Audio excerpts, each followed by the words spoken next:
Saudara, siap! Hormat!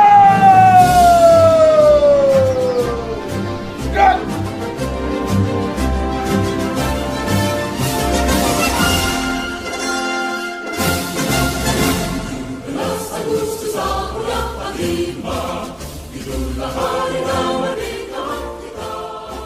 Kami, pelajar andalan Sulawesi Selatan, menyatakan dengan sungguh-sungguh Baik, saya bacakan sambutan seragam Bapak Gubernur Sulawesi Selatan dalam peringatan Hari Ulang Tahun Kemerdekaan ke-77 Republik Indonesia tahun 2022. Saudara-saudara sebangsa dan setanah air warga Sulawesi Selatan yang saya banggakan, alhamdulillah pemerintah Provinsi Selatan berhasil meraih penghargaan peringkat 2 terbaik nasional kategori pemerintah provinsi dalam kinerja terbaik penerapan standar pelayanan minimal. Demikian yang dapat saya sampaikan. 77 tahun Indonesia merdeka dan semangat energi yang baru untuk pulih lebih cepat, bangkit lebih kuat.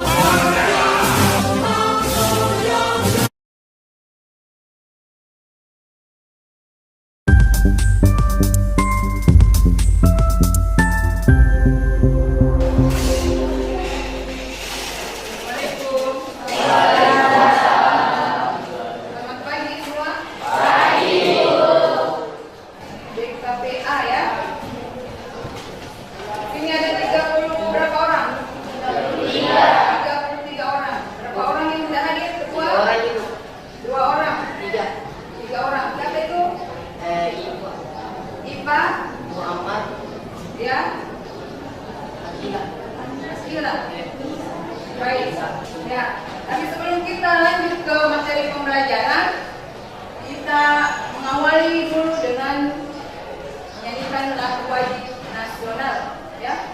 Yang biasa kalian dengar, dan tentunya kalian semua tahu Garuda Pancasila. Silakan, 1, 2, 3, 4, 1, 2, 3, ya. Garuda Pancasila.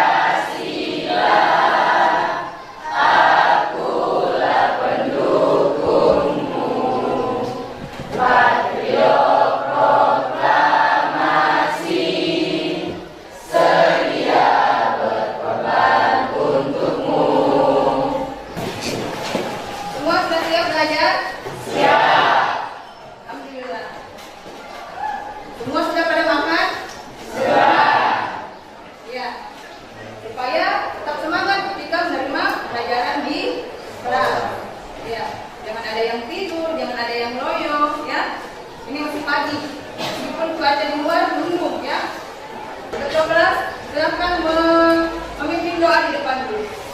Ya. Silakan.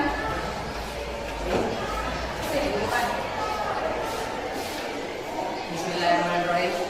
Mari kita awali pembelajaran kita dengan cara membaca doa. Doa dimulai.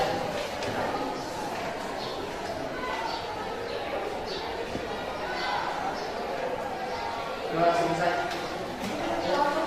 Terima kasih Pak Kelas sudah memimpin doa kita hari ini untuk memulai pembelajaran, ya. Jadi hari ini kita kembali ke mata pelajaran sejarah, ya. Minggu lalu ketika ibu masuk, apa yang kalian pelajari? Ada yang ingat? Materi apa itu? Ya. Tentang? Iya. Sejarah judulnya apa? Temanya apa? Zaman batu. Pembagian zaman prasejarah, ya. Pembagian zaman prasejarah, bagus. Nah, untuk hari ini kita akan beralih ke materi yang lain, ya. Kita beralih ke materi yang lain, yaitu tentang perkembangan agama Hindu dan Buddha yang masuk ke Indonesia, ya. Ini tujuan pembelajaran kita. Satu orang dulu membaca tujuan pembelajaran. 1 poin, ya. Silakan. Dibaca poin pertama.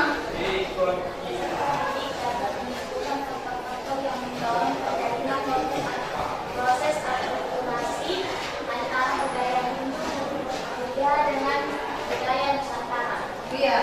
Jadi untuk tujuan yang pertama, kalian akan diharapkan mampu menyimpulkan faktor yang mendorong terjadinya proses akulturasi akulturasi antara budaya Hindu-Buddha dengan budaya Nusantara. Sebentar Ibu akan membagi kelompok, ya, karena kita akan membuat proyek. Apa itu proyek? Hasil kerja kalian. Jadi bukan cuma sekedar diskusi, tapi juga ada hasil yang kalian buat dan kalian sebentar akan mempresentasikan apa yang sudah kalian buat. Ya. Jadi Ibu akan membagi kelompok. Jadi sesuai diskusi yang lalu, kalian anggotanya tetap sama ya. Sekarang kalau memang berbeda, silakan mencari anggota yang dulu. Ayo, silakan. Silakan berpindah tempat.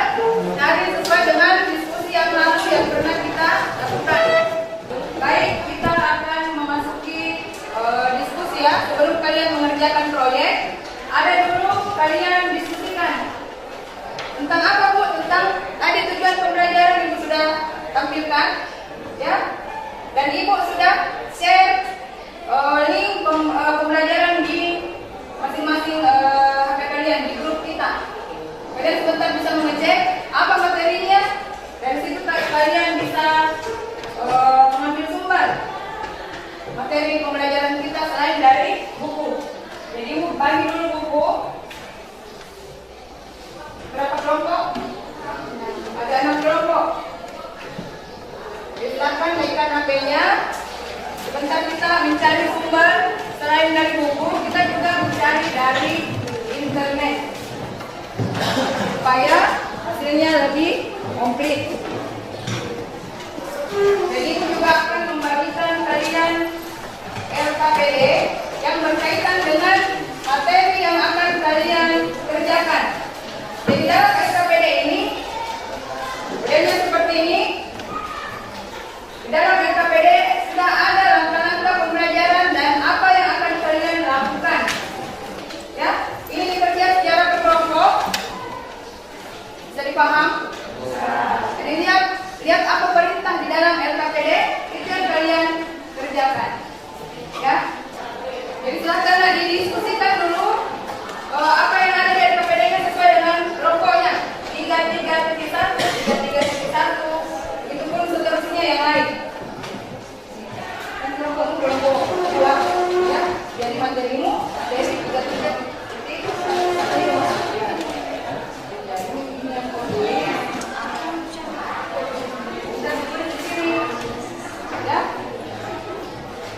Di LKPD yang terakhir kalian tulis nama kelompok dan nama anggota kelompok. Ya? Ini lihat baik-baik.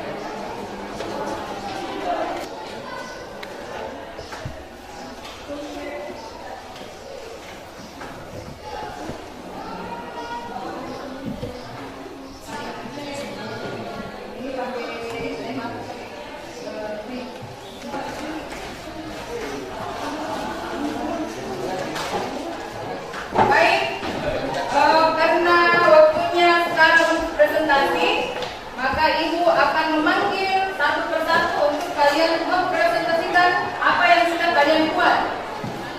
Bisa dipaham? Bisa. Semua siap? Siap. Yakin? Yakin. Ya, mantap kalau begitu. 10 DKP A.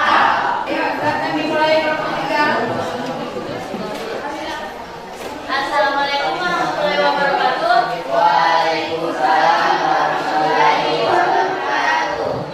Baik, kami dari kelompok 3 akan mempresentasikan hasil proyek kami yang berjudul menganalisis pengaruh Hindu-Buddha dalam perkembangan pemerintahan yang masih berlanjut kepada kehidupan masa kini. Pengaruh Hindu-Buddha dalam bidang pemerintahan yaitu ditandai dengan adanya kerajaan-kerajaan yang awalnya sistem pemerintahan bercorak kesukuan dan kerakyatan menjadi monarki dengan dinasti atau tingkatan yang jelas.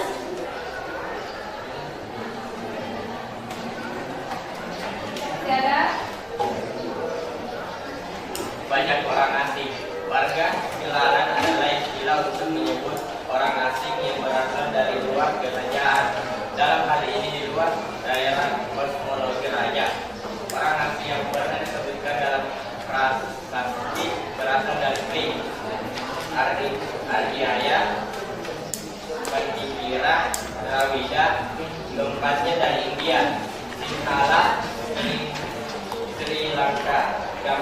Vietnam, dan Myanmar atau Kamboja.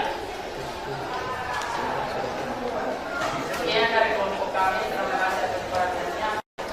Assalamualaikum warahmatullahi wabarakatuh.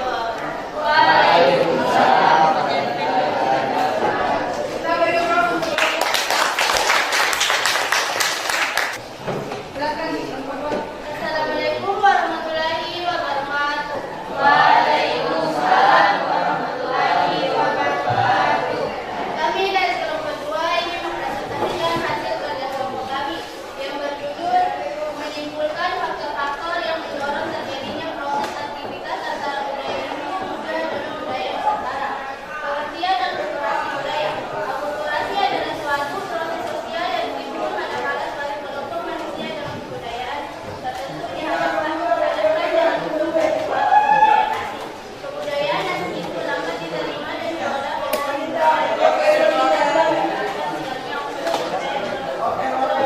sendiri.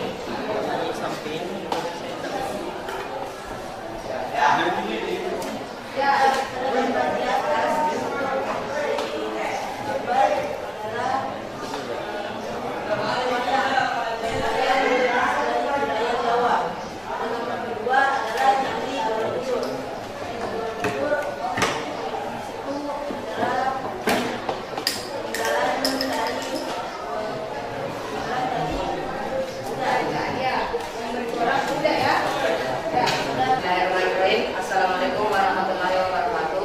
Waalaikumsalam warahmatullahi wabarakatuh. Kami dari kelompok 6 akan mempresentasikan hasil diskusi kami yang berjudul budaya Hindu Buddha yang masih berlangsung sampai sekarang. Materi yang akan kami bawakan adalah memprediksi pengaruh budaya Hindu Buddha dengan pengaruh budaya Nusantara yang masih berlangsung sampai sekarang. Suatu pengaruh budaya Hindu Buddha ini bisa membawa perubahan signifikan dalam berbagai bidang kehidupan masyarakat. Adapun perbedaan akulturasi antar budaya Hindu Buddha dengan kebudayaan Indonesia terlihat dari segi bangunan kesejahteraan, olahraga dan pendidikan, kepercayaan dan usaha, juga sistem pemerintah. 2. Sistem pemerintahan di Indonesia yang tadinya berdasarkan kehidupan dan kerakyatan menjadi monarki dengan hierarki tingkatan yang jelas, kepemimpinan kepala suku yang bersifat primus inter pares yang dituangkan kita menjadi panglima monarki turut kita ada laksana. Kita semuanya ya. Berbasis dan pemerintahan semasa Hindu Buddha paling jelas tampak pada model kepemimpinan dan struktur pemerintahan sebelum masuknya agama Hindu Buddha ke Nusantara. Masyarakat Indonesia mengenal sistem pemerintahan semula. Pemimpinnya adalah kepada suku setelah Hindu Buddha. Kepemimpinan adalah raja. Sekian, terima kasih atas perhatian kalian. Assalamualaikum warahmatullahi wabarakatuh. Waalaikumsalam warahmatullahi wabarakatuh. Yang ke depan kita akan melakukan pembelajaran kembali. Tapi sebelum kita menutup, itu tadi kita akan menyimpulkan bahwa hasil-hasil kebudayaan Hindu Buddha masih ada sampai sekarang. Sekarang kalian naikkan alat tulis kalian. Kita evaluasi dulu sebelum masuk kembali ke refleksi dan penutup.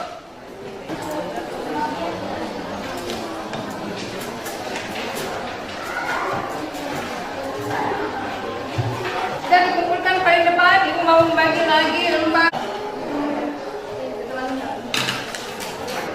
Sudah semua ya untuk